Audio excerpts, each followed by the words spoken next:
Hey everybody, it's Trigger Bar Philosopher. Welcome back out to the channel. Today we've got an exciting episode. We're going to be taking a look at the Bodyguard 2.0 and 380. We're going to be comparing it to one of my other pistols, the Kimber Micro 380.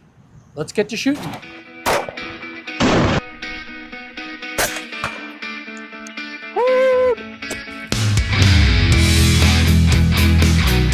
Okay, so let's just take a look at what we have on tap for today.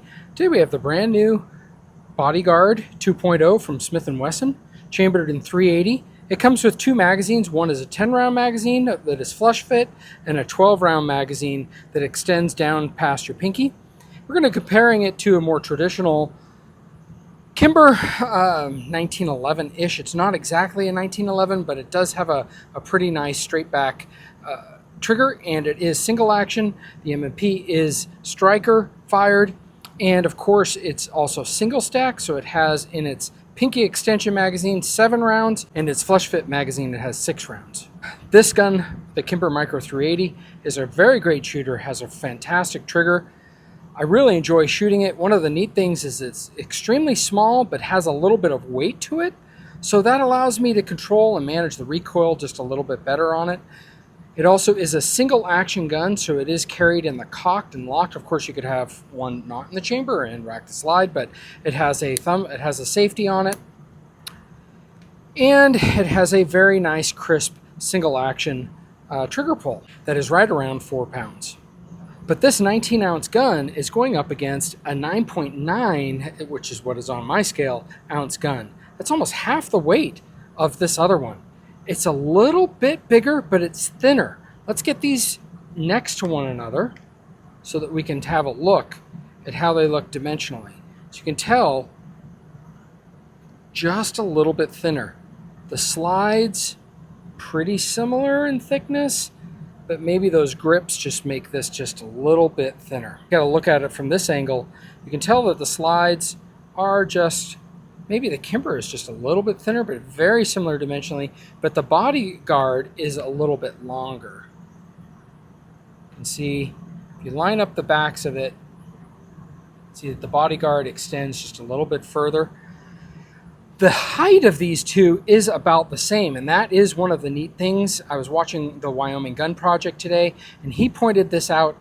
But one of the big differences, even though these two, he wasn't comparing these two guns, he was comparing other guns, but it's true in this case too. The height of these two guns is pretty much the same, but the big difference is, look how I can only get 2 fingers on at any given time on this gun. There's no way I can get that unless I have a trigger extension.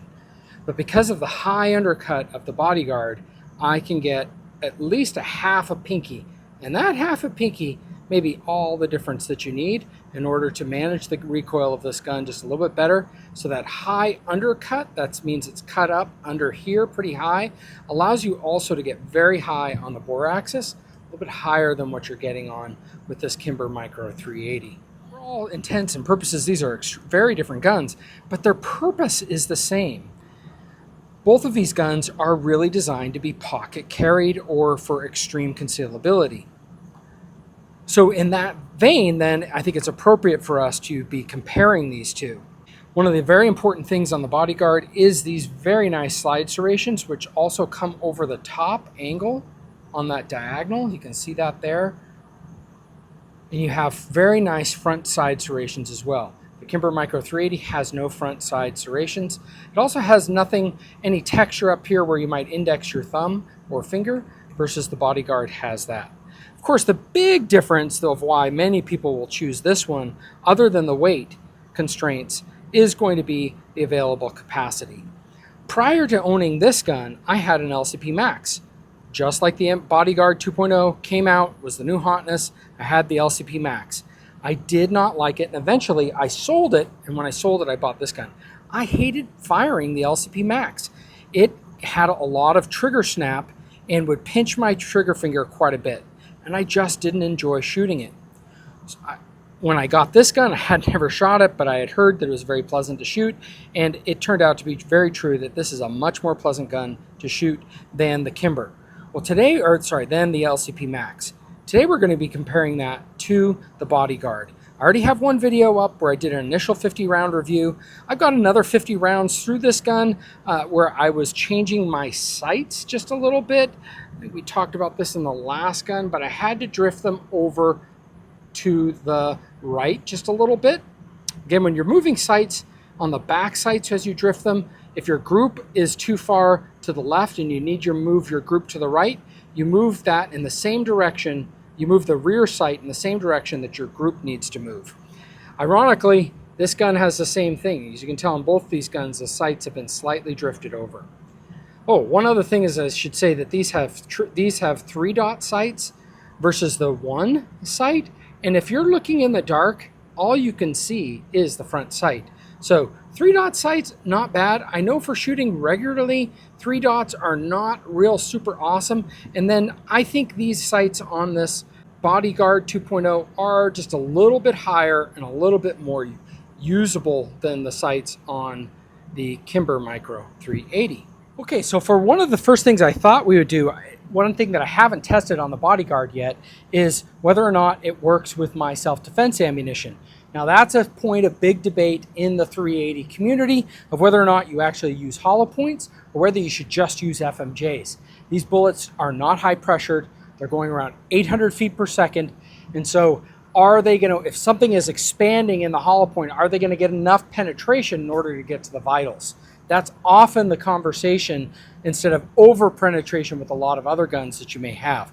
However, I have tested these 99 grain Hydroshock Deep rounds from Federal. They are very good in gel. They get very decent penetration. I did not test them with clothing, but other people have, and they get very good penetration even with clothing in them. Besides, if they get clogged up with clothing, they act like an FMJ, so there's that. So the question is how do I shoot these two different guns? That's an important question for me. It may be interesting to you. I'm not saying that what I'm doing is the way that you are going to be. You may have different results if you were to try this with you. Everybody's different. Everybody has looks and feels of guns differently. The main way that I carry this gun, and I didn't bring this up, is with my Vetter pocket holster. Now, I have another holster ordered for the M&P 2.0 from Muddy River Tactical, I think, and that's on its way. But ironically, this is the holster that I carry with the Kimber Micro 380, and I love it. It has produced a fair amount of slide wear on my slide, though, unfortunately, which, you know, hey, you're going to use your stuff, right? Guns get used. That's the way it happens. But one interesting thing is that this fits almost perfectly, as you can see. I mean, it's just a fantastic fit. It's pretty tight, actually. A little bit tighter. My Kimber has opened up just a little bit, and it slides a little bit better. But it's got great cover of the trigger guard. So, hey, I'm pretty excited that this Vetter pocket holster made for the Kimber Micro 380 works just fine in this gun, which is crazy because the barrel is a little bit longer. Trigger guard shapes are a little different, but in the end it works. So before you go out and buy another holster, you should always check your existing holsters for compatibility. Make sure that that trigger guard is completely covered and that nothing can get in to that trigger. And in fact, it's probably always best just to buy a holster directly made for your gun. All right, so what we're going to do today is we're going to fire this Kimber Micro 380. We're going to see how we do. I've got my shot timer. We're going to try that. We're going to go through all of these rounds. We're going to test for accuracy. We're going to test for how quickly I can get these shots off. And we're going to check for reliability. So the whole kit and caboodle. Don't you just love that word, kit and caboodle? Okay. All right, so first up, we're going to do Kimber Micro 380. We aren't going to draw from the holster. But since I carry this cocked and locked, I am going to draw with it with the safety on, so I will have to put the safety off. So I'm going to draw from the low ready when I hear the count, and we're going to shoot, I think there's 6 and 7 bullets in, see how long it takes us to shoot, and we'll see how well we get with accuracy.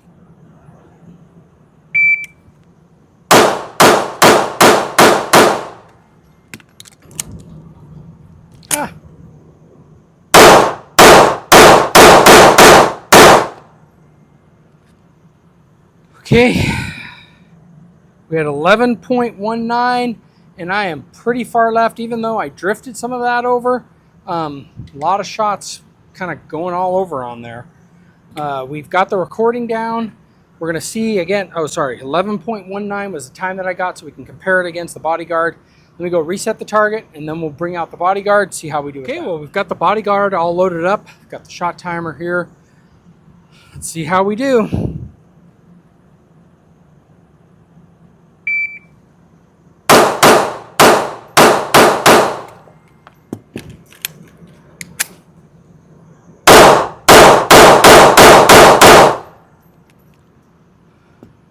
All right. Well, 10.35, even though, yeah. All right, well, how did we do? I got a 10.35. Again, I didn't load these full to capacity. I had the same number of rounds. I'm seeing more shots in the target itself in terms of how easy it was to reload, how easy it was to keep the shot centered. So far on that, I'm going to have to give it to the Bodyguard. I will say that they have both very pleasant recoil. These are both very nice shooting guns. Of course, with this gun, I don't like not having a ledge for my pinky on the one shots, but when I get the 7-round magazine, I have that in there. And so I think that that's just a little bit better for me. Almost the 3-dot sights, I think I shoot a little better though. I think the sight system, I may shoot just a little bit better on that Kimber. I've been a little impressed with this. So we're going to try accuracy up next on these for our comparisons. Okay, so one thing I forgot to mention from before is that we are at 7 yards. Also, when I do this next test for accuracy, I am going to use the shorter magazines. I thought that might be, in some ways you may say, hey, that puts the Kimber at a disadvantage, but I think that is a little bit of the point, that in their small flush fit magazines, the Bodyguard 2.0, and they are the same height, has a little bit more room for your finger to get on it. So I'm first going to shoot the Kimber, and we'll see how we do with accuracy on it. And what I have in here is some Fiocchi 95 grain. And by the way, I forgot to mention, one of the points of that previous test was that both the Bodyguard and the Kimber both handled that Federal Hydroshock Deep hollow point. They both handled it well. So no trip ups on the hollow point. That was the first hollow points that the Bodyguard has shot. My Bodyguard has shot, so I think that's important.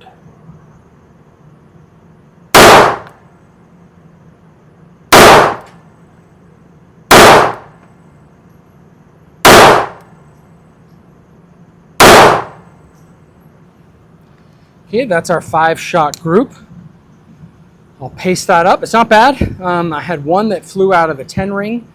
The other 3 out of the 5 are touching the red, and one is just on the ring circle. So not bad. Let's paste those up. See what we can get out of the Bodyguard. Okay, we have our Bodyguard. Let's see what we can do.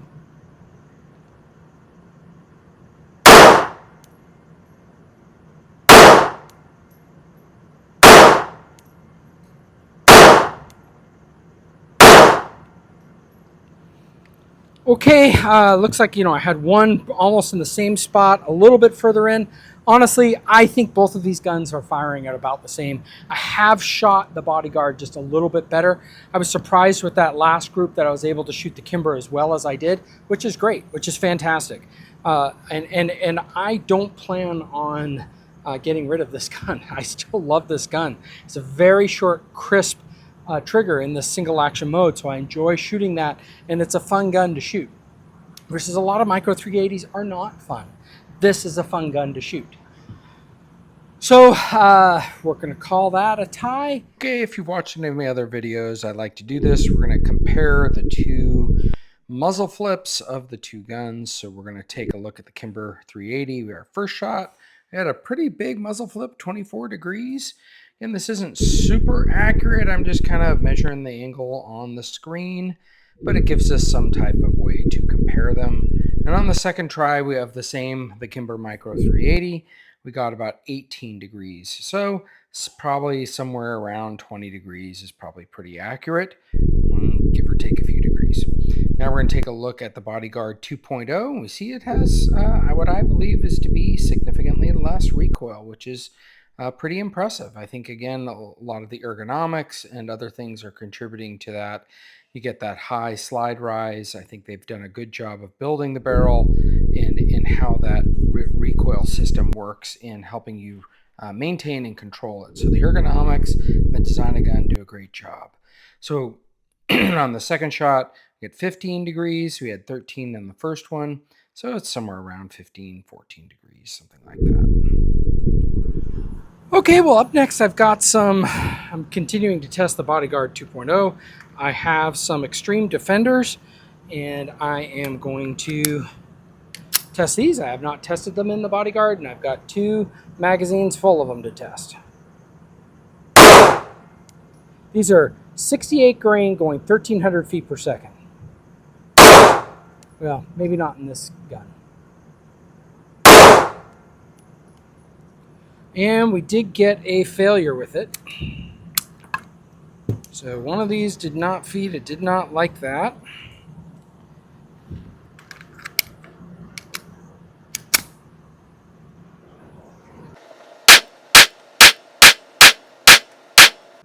All right, we'll shot the rest of those. Let's keep going with it.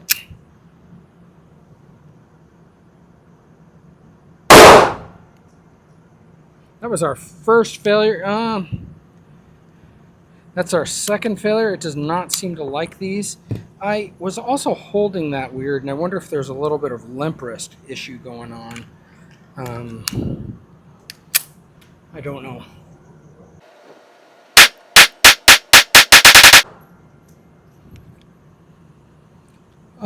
Yeah, I don't know that I would trust that. I would want to shoot a lot more of this Underwood Extreme Defender in the Bodyguard. Those are my first 2. It's very possible.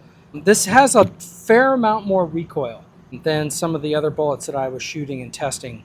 And I think on a couple of them, I thought for sure I didn't quite have as high up a grip, and I felt a little bit more like that going on. So could have very well have been a limp wrist, but it could also just, I don't want to make excuses for the gun. It could be the gun has a difficult time with these screw tips, different bullet design, and not a very common one.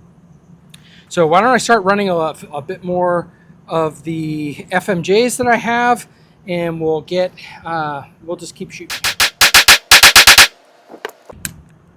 It is getting pretty hot, I will say that. It seems to really like this FMJ. So I think with that, I have completed 150 rounds plus 172 rounds, probably about 180 rounds on the gun so far. We had those 2 malfunctions with the Underwood screw tip, so I would test that more before I used it. So let's skip to our final thoughts. We compared the Bodyguard 2.0 versus the Kimber Micro 380. I think both of these are fantastic options. Have heard rumors that some people, not me, have had issues with their Kimber Micro. I haven't had that. It's not a high round count gun for me, so it's like after 700 rounds, mine died. I'm probably not going to shoot that 700 rounds.